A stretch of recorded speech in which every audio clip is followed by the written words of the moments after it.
'Cause you are on my side, I trust you with my life. I know my story, it isn't over, even against all odds. You are a faithful God. That's who you are. Good evening. For those of you who don't know who I am, my name is Don Vulich, and I can be a very stubborn man, but I'll get to more of that a little bit later. Let's go back to the beginning. I grew up in the San Fernando Valley in the 1950s with a brother and a sister and my mom and dad, the five of us in a small two-bedroom house. I think that on Sunday mornings, my parents wanted some quiet time, so they would give the three of us kids our offering money and send us off to the local church that was 3 blocks away for Sunday school. And we did that for a while, but then at the influence of my older brother, we decided it would be a lot more fun to go to the Winchell's across the street, get some donuts and chocolate milk, and then when we saw activity outside the church, we knew it was time to go home and pretend we were at Sunday school. And that worked pretty good until we got one of those cards in the mail. You know, the card that says, "We've missed you at Sunday school, hope to see you again soon." And so we realized that it was more fun to go to Sunday school than to face our parents' wrath. And so we did start to attend more regularly. In fact, I do remember one of my Sunday school teachers, Mr. Dix. I told him one weekend I'm not going to be at Sunday school the next week because I'm going backpacking in the Eastern Sierras with my father. And he said, "Well, that's great. Have a wonderful time. And while you're up there, I want you to remember one thing. Take a look at all the beautiful sights you see and the wonderful clear blue lakes and the solitude and the time to yourself, and remember who made it all." That has always stuck with me. In the middle 60s, my parents wanted to improve our housing situation, as also to remove my brother from some undesirable friendships he had made. We moved to Granada Hills up near Knollwood Golf Course. And soon after moving there, a church opened at the corner of Balboa and Joliet, Bethlehem Lutheran Church, and we started to attend there as a family. And I joined the high school group, and in fact, I can tell you exactly where I was on January 20th, 1968, because that was the night that the Houston Cougars beat my beloved UCLA Bruins in the Astrodome, the first large venue for a basketball game. And I know that because that Saturday night, I couldn't watch the game because I was at El Camino Pines up in Frazier Park with a youth retreat of young Lutherans. After all, I was president of the Lutherans, which is our youth group there at Bethlehem Lutheran. However, sometime after that, I started to listen to my friends at school more than my friends at church. And I began to doubt what I was taught on Sundays. And then, one Sunday morning, I broke my mother's heart when everyone got up from the pew to come forward for communion and I stayed in my seat. Thus began my 30-year prodigal walk. Now, shortly after that, I met my life partner, and one thing that we, among others, but one thing that we shared was our common unbelief. And that continued for about a decade. And after about 10 years of marriage, I came home from work one day, and Kathy surprised me with the statement, "I got baptized today." My immediate reaction was one of depression. This is going to ruin my marriage. She's going to look at me different now. She's going to judge me for being different. I also went into a serious aggression as well. Not physically or abusively, but I insisted that I'm going to go to church with her every Sunday because I want our children to hear both sides of the story. So this continued then for quite some time. And I'm not positive how this came to be, but I was introduced to a book written by a Dr. Leslie Weatherhead, who was the lead pastor of the largest church in London, an Anglican church. Now, don't be shocked by the title of this book. It's titled The Christian Agnostic. And Dr. Weatherhead's premise is the best thing that I can do to convince non-believers is to get their bodies in church on Sunday. And he cared not about what your views were, because we can't discuss them if you don't walk through the front doors. So the best place is to encourage participation from those who don't believe. Here's an example. I'm sure you've heard it before. I said it myself. I can't go to that church. It's full of hypocrites. And Weatherhead's response would be, well, what do you expect? They're full of humans. That's what we do. But if you don't get them through the door, we can't talk about that issue. We can't talk about hypocrisy. We can't talk about humility. And I certainly can't teach forgiveness unless you come through the door. So this book helped to soften my aggression. And shortly after that, Kathy and I decided to visit the pastor who married us, Pastor Jeff Rohr from Bethlehem Lutheran. He had since moved to Riverside, and so we spent the day driving out to visit Jeff. He's had long been a family friend of ours. We had a nice conversation that day and explained to him what was going on with our life and my opposition to the Christianity thing and Kathy's, conversion. And he explained to us that the best thing that we can do, of course, is to respect one another, to listen to one another, to be patient with one another, and we'll just have to wait and see how things work out.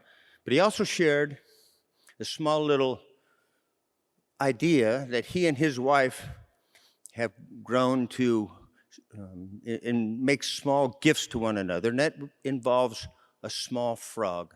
They would give each other a frog on occasions. And then he explained,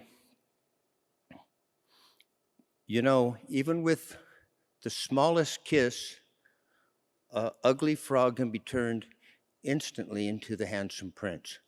And you never know what's going to happen. You never know when you might receive that kiss.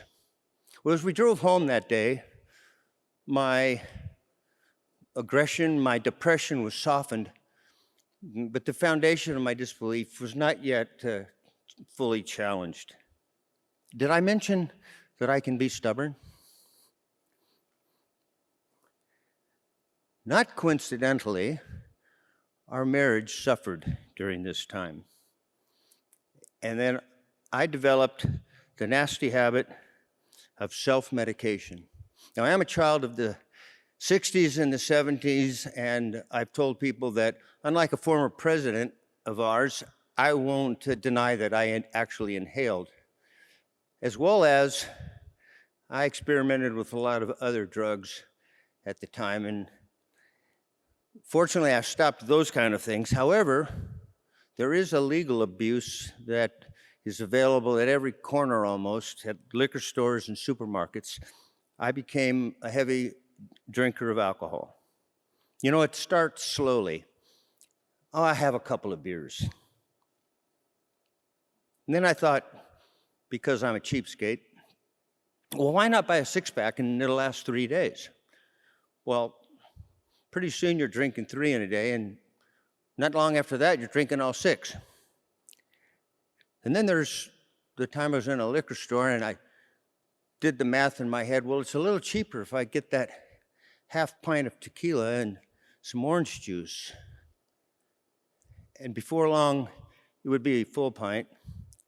And then it wasn't too long after that where I'd go to the supermarket and buy the store brand of a fifth of vodka and drink it every day. With, of course, the exception of weekends, because I didn't want my family to know the abuse I was in. I was a hidden closet alcoholic. And of course, like I say, this affected our marriage deeply. But again, I was self-medicating because I was looking at the log that was in my wife's eye. Have I mentioned that I'm stubborn? I'd also like to tell you about, I'm a long-distance runner. I've loved to run since I was a kid. I started the track and cross-country team at Granada Hills High School. I've run through various muscle sprains and strains and torn hamstrings, gallbladder surgery, triple bypass surgery, and oh yes, 7 knee surgeries. And as a matter of fact, there was a time when I ran 12 straight years without missing a single day. Did I mention that I'm stubborn? One of the great things about being a runner is it reduces stress, and it gets some of these anxieties in your body filtered out through endorphins and whatever else. But it also provides a long time for thinking. And during some of my long distance runs, I began to push some thoughts through my head that were bringing me back to my roots. I started to question my doubts. And I began to think of little things that I needed explanations for. For instance, why is it that a tiny blade of grass that's been covered by 3 inches of sidewalk will find the tiny crack and grow its way to sunshine? Or how can we explain the order of the solar system in the universe? And here's a better one yet. I asked myself, how is it that a man who lived 2,000 years ago can have such influence that he changes people's lives overnight today? So with that in mind, let me tell you a little bit about Pat Butts. Now, Pat Butts is a man that owned a manufacturing company that produced high-performance coatings for concretes and floors, and they also installed them. And he got a pretty good-sized job out in Lancaster, Palmdale area for Lockheed. And then he came to find out that you have to be a unionized contractor to install the product. So he called me and wondered if my company would be interested in doing the calculations and offering a subcontract to install the coatings for him, being that we were a union contractor. So I looked at the drawings and did the calculations, and based on his assertion that this is an easy product to install, you'll have no problem doing it, put together a price, he made a deal, signed the contract, and we got to work. Well, we found out that it may have been easy for his guys who've been doing this stuff for years, but our guys weren't quite used to the technicalities of the product, and it took us a long, long learning curve to finally, even adequately put this stuff on. And the bottom line is, we spent twice the amount of labor on the job that I had anticipated, and so we lost a lot of money. Now let's fast forward about 5 years, and I get a call on the phone, and my secretary tells me, it's Pat Butts. And I went, oh my gosh, what does he want this time? So he did the usual, hi, how are you thing, and got past the niceties of the day. And he said, you know, Don, I know that job that you did for us those years ago for Lockheed was a very bad one for you. And in the recent times, I became a Christian, and I want to make it up. Could you give me a fair estimate of the amount of money you think it would take to make this right? And when I hung up the phone, I had to say to myself, oh my gosh, Pat Butts is a frog, and he's been kissed by that princess. And I could feel that wall of protection I built around my heart so I could hold on to my disbelief for those 3 decades start to crumble. So that was the beginning of my return journey. Now, did my marriage get better right away? No, it didn't. Why? I continued to drink. And I was going to a counselor, and Kathy was going to a separate counselor. And at that time, her counselor said to her, before you can do anything, you guys need to work on your marriage, and it's either going to get fixed or end, but you have to get together, and you can't do it with me. You have to find a new third-party marriage counselor, and so that's what we did. And I remember the phone call when Kathy called me that day to say that's what's going to happen. I was overjoyed. Oh, great. 2 or 3 months of this, and we're going to be fixed, and everything's going to be fine. Well, it wasn't quite 2 or 3 months. As well as that very first day, the marriage counselor heard both sides of our initial position on the status of our marriage, asking me, well, where did I rate it on a 1 to 10 scale? I said 5. Kathy said -4. Eye opener for me. And then the counselor said, well, Don, I can only deal with one of your problems, and that's going to be your marriage. So if you want to come see me, you have to stop drinking. So I lied to him and said, sure. Knowing I have in my car a pint of vodka and Gatorade to start drinking as I was going to leave there and go to a business meeting I had to attend that evening. But about halfway through, I stopped and poured it out. And I said to myself, what's more important, this bottle or Kathy? And of course, I made the right decision. Now, again, I thought it would only take a few months. By the way, that was March 4th, 1998. And so that day was the last day that I've had a cocktail drink of any kind. So I'm going on doing the math now, 23 years of sobriety. And then in September of 2001, for our 30th anniversary, we called Jeff Rohr from Riverside. He came back up to our house here in Valencia, and Kathy and I renewed our vows at our 30th anniversary. And I know it took a long time, and I know I was very stubborn. I've mentioned that already. But thank goodness my wife was patient, and I attribute part of that to her conversion way back then when I came home that day, and she said, guess what, I got baptized today. Her patience was outstanding and amazing.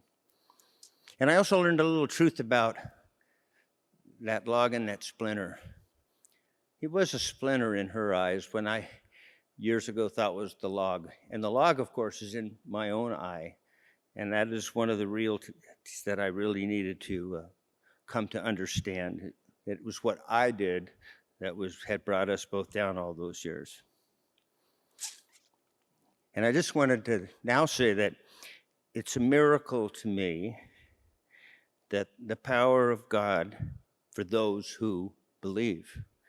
And that's, I think, what got us from that full circle from back in Sunday school in Van Nuys, California, to here at Christ Lutheran Church today.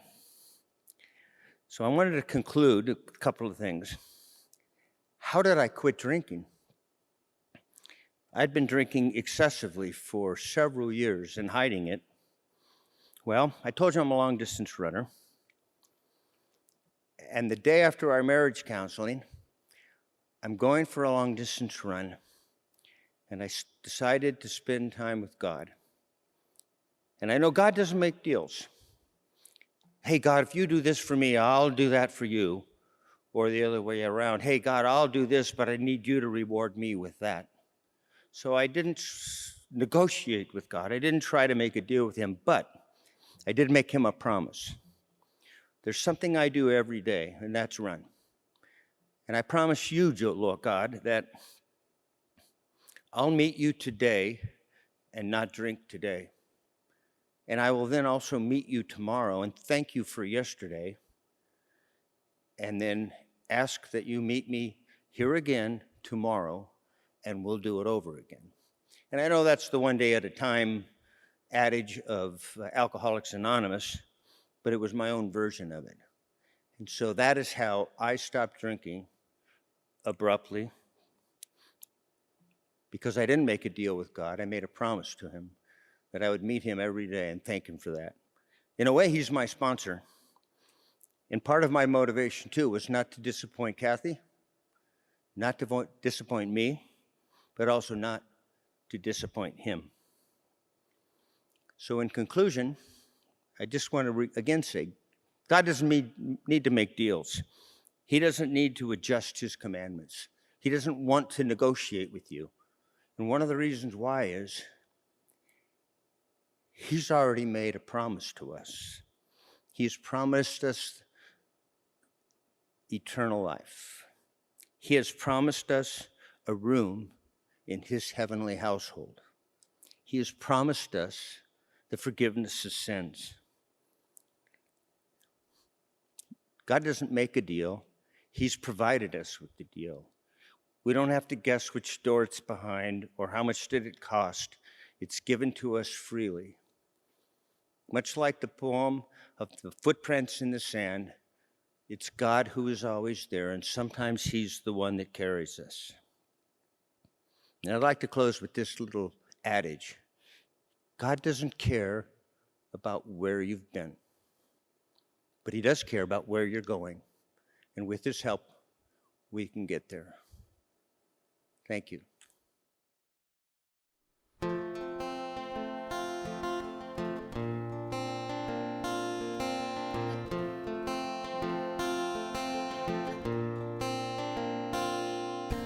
What can take a dying man, raise him up to life again? What can heal a wounded soul?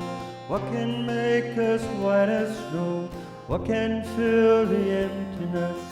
What can mend our brokenness? Our brokenness. Mighty, awesome, wonderful.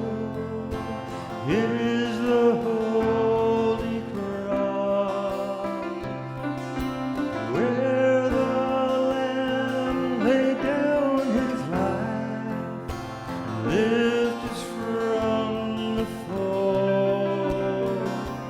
Mighty is the power of the cross.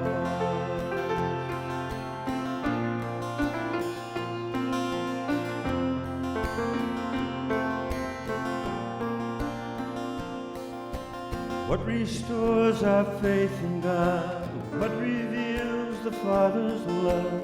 What can lead the wayward home? What can melt a heart of stone? What can free the guilty ones? What can save and overcome? Overcome. Mighty, awesome, wonderful. Here is the holy cross, where the Lamb laid down his life, lift us from the fall. Mighty